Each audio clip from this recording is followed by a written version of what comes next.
দেখো সলিউশনটা যোগ করবার পর কপার সালফেটের যে প্রেসিপিটেটের মতো পড়লো, যেটা কিউপ্রিক হাইড্রক্সাইড, তার কিন্তু কালারটা আস্তে আস্তে দেখো চেঞ্জ করছে।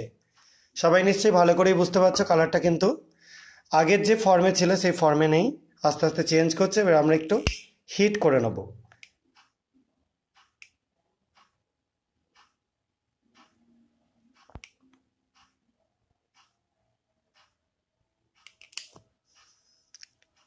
এবার একটা গ্লাস রড দিয়ে একটুখানি জাস্ট নাড়িয়ে নিচ্ছি। দেখো, দেখতে পাচ্ছ কালারটা পুরোপুরি চেঞ্জ করে গেল। এবং যেটা তৈরি হলো সেটাকে বলা হয়ে থাকে বাইইউরেট কম্পাউন্ডস। প্রোটিনকে কনফার্ম করবার জন্য একদম দারুণ সুন্দর একটা কনফার্মেটিভ টেস্ট। এটা থেকে তোমরা কালারটা দেখেই বুঝতে পারছো, এটা এসে গেলে একদম কনফার্ম হয়ে যাবে যে প্রোটিন স্যাম্পেল আছে। এবং এই টেস্টটা অবশ্যই প্রোটিন স্যাম্পেলকে আইডেন্টিফিকেশন